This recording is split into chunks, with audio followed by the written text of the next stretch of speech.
最近我看见一则新闻说，某单身男士被某美女透过微信交友约出来，然后这位男士竟然要为一顿西餐付上2700马币，相等于635块美金。这价钱已经可以买上一部华为 P40或者是 iPhone 11了。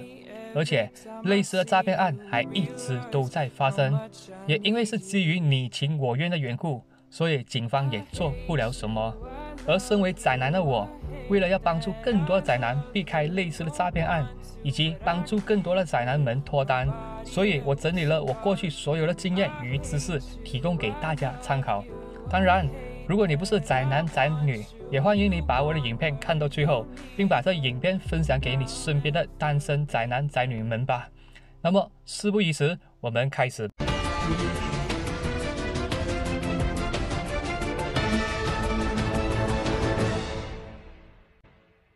有很多男生都没注意到，一般的女生是不会主动约男生出来的，因为女生对异性的防卫心比较强，尤其是面对这陌生男生更是如此。即使是在开放的女生，也不太可能会主动搭讪男生。要是有女生很主动找陌生男生聊天的话，并约对方出来，主要有几个可能：一，这女生年纪很小，一时冲动；二，这女生外貌马马虎虎，异性缘很差；三，这女生确实很漂亮，但却是做推销或直销的；四，这女生可能很漂亮，但却是做诈骗的；五，你非常有魅力，所以美女都被你吸引住了。恐怕你想太多了。要知道，外貌或家境好的女生，基本上都不太可能会主动搭讪陌生男生，因为搭讪他们的男生到处都是，他们每天都在烦恼要和谁在一起，或者是如何拒绝那些追求者，根本就没有时间去搭讪其他的异性，除非他非常拜金，主动去搭讪那些超级富豪，不然一般女生是不会主动搭讪陌生男子的。会主动搭讪陌生男生的女生，通常是异性缘超差，或者是做推销、直销，甚至是诈骗的。天下没有免费的午餐，即使真的有，也只是很简陋的食物而已。因为免费的都不会太好，太好的也都不会是免费。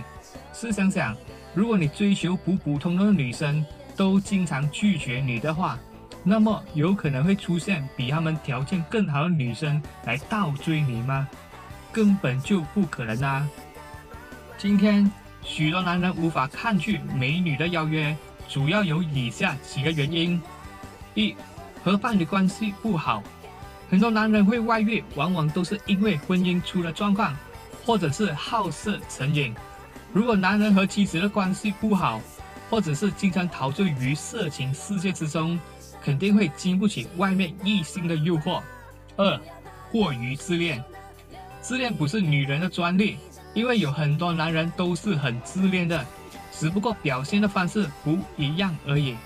过去有人调查发现，男人比女人更容易自作多情，尤其是条件越差的男人，越会容易觉得自己很有魅力。也就是说，如果你觉得自己很有魅力的话，那么就表示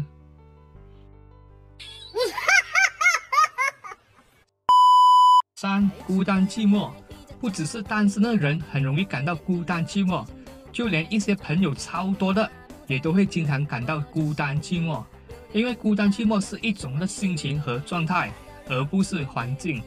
要是我们没有处理好自己的孤单情绪，那么对于美女的诱惑肯定是毫无抵抗力的。当然，孤单寂寞本身并没有错，但如果我们没有处理好自己的感受的话，即使没遇上诈骗美女，也会引发出其他的问题，比如沉迷色情内容、电玩游戏、赌博、酗酒、吸毒等。四，社交圈子太小，接触过的人太少或太同类的话，很容易会出现认知障碍，片面的看世界。因为每个人的观点本来就很有限，也很片面，如果我们经常不接触人，或是只接触特定的家人与朋友的话，那么肯定会一直都活在自己的世界之中。而活在自己世界的人呢，通常都是很自恋，也很容易受骗。5. 社交经验不足。缺乏社交经验又沉浸在电玩或戏剧的人，对人性很难有准确的判断，因为有很多电玩或是戏剧的故事情节都与现实之间有很大的出入。比如许多动漫里的女主角会很主动地向男主角投怀送抱，但在现实中的女生一般都是不会这么做的，尤其是拥有女主角那般漂亮的话，更不可能会投怀送抱。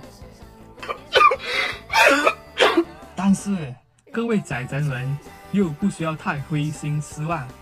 想要拥有个好对象，办法不是没有的，但你必须做出以下的改变。不要心急谈恋爱，多点充实于改变自己。如果你还单身的话，不要急于找伴侣，不要急于谈恋爱，反而要抽出更多的时间充实自己，提升自己。因为若不自我改变的话，即使再努力的去追求别人，也只会是失败收场，甚至让对方更加反感。要知道，谈恋爱不是用追的，而是用吸的。如果你没有一定的吸引力，你是不可能追到别人的。那么要如何提升自己的吸引力呢？就是要有好看的打扮与良好的内在思维。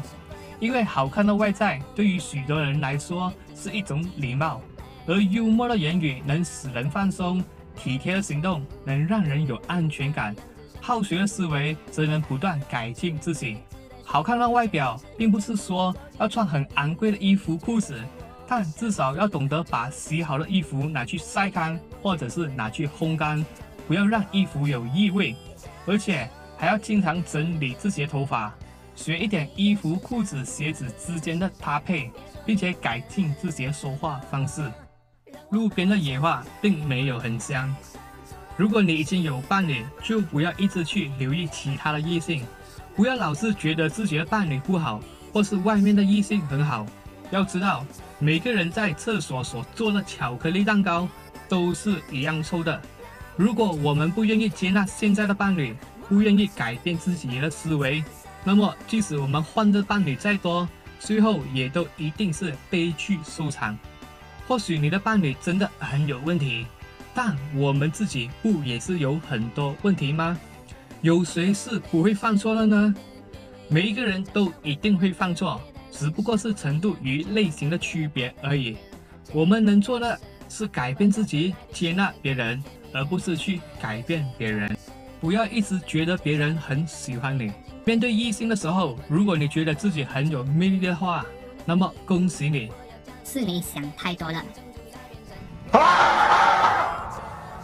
因为真正有魅力的人是不会觉得自己有魅力的，也正因为他们觉得自己没什么魅力，反而促使他们更多改善自己，而变得越来越有魅力。反之，那些觉得自己很有魅力的人，因为过于自我陶醉，而导致不想改变自己。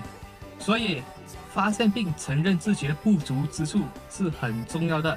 要是我们没有自知之明，就一定会持续活在自己的世界之中，自己嗨，自己爽，无法自拔。多观察与改进，抽出时间参加不同的活动，多接触不一样的人，以及多留意别人的打扮、言行举止，进而改善自己。当然不需要模仿别人，而是透过健康的比较，进而改善自己。比如，每当老高的太太提出不同的观点时，老高一般都不会直接反驳，反而会说：“你这样说好像也有道理。”就给了我们这些男生很好的榜样。因为尊重不同的意见，能够有效地改善我们与别人之间的关系。我们可以不认同别人的话，但我们必须学习去尊重不同的意见。当然，除了老高，还有很多人有很多方面都是值得我们学习的。我们要多观察别人是怎么说话、怎么打扮，进而改善自己。当然，不要照单全收、盲目跟风，自己要懂得过滤。如果你不懂得如何过滤与分辨的话，那么多看我的影片就可以了。积极上进。如果你正在和别人打工的话，那么你就要意识到，打工的目的并不是赚钱，因为打工基本上是不怎么赚钱的，除非你的工作很难找到人取代，不然公司是不会给你太高的薪水的。但是打工最大的好处就是能够学习各种做事的技巧，以及和同事或顾客之间的沟通方式。当我们抱着学习的心态去工作时，我们就不会因为工资太少而抱怨。只要我们持续好学，永不怕吃亏，我们必然会学到更多的宝贵经验。虽然努力学习不能马上提升我们的收入，或者是立刻找到伴侣，但随着经验与实力的累积，却会在以后的日子里不断增加自己的信用等级，进而带来更好的收入与更好的人缘。最后，我简单总结下，每当有人来搭讪你的时候，不要高兴得太早，因为免费的一般都不会太好，而太好的一般都不会是免费。有了伴侣之后，就不要看路边的野花，因为路边的野花和家里的母老虎并没有区别。不要陶醉于色情世界、电玩游戏或是戏剧节目，因为里面的情节很多都是虚构的。过度的享受在这些领域当中，只会让你更加迷失方向。不要觉得自己很有魅力，因为越有魅力的人，往往越会发现自己的不足，并不断改善自己。正视自己的负面情绪，并且健康的发泄，不要让孤单寂寞或是其他负面情绪带来不良的嗜好，而影响了你的生活作息。扩大自己的社交圈子，不只是多接触人，更要多接触不同类型的人，因为多接触不同观点与经验的人，肯定会增加自己的见识。意识到动漫与电玩、综艺与戏剧都是很不现实的，现实归现实，虚拟归虚拟，我们要懂得抽离这些虚拟世界。每次放学或放工以后，不要急于玩游戏、追戏剧或找家人朋友聊天聊个不停，反而是利用网络科技来充实自己，透过网络学习各种有用的知识。要意识到，谈恋爱不是靠努力追求，而是不断提升自己的魅力与吸引力。多留意别人的打扮与言行举止，进而不断改善自己，提升自己的吸引力。虽然努力充实或改善自己不会立刻带来很高的收入或是很好的异性缘，但只要持续不断改进自己，就一定会累积更多的经验与实力，进而促使未来有更高的收入与更好的异性缘。不要因为年轻而叫人小看你，总要在言语、行为、爱心、信心和纯洁各方面都做众人的榜样。OK， 今天就分享到这里。如果你还没有看我上次的这个影片的话，记得去看看。这影片会揭发学校的种种教育问题以及未来的学习趋势，是一个很值得大家去关注和了解的课题。要是你觉得我的分享不错的话，记得按赞、转发、订阅和关注，也欢迎你在下方留言你的感想和看法，并关注我的 IG 321 Chris Young。那么我们下期再见。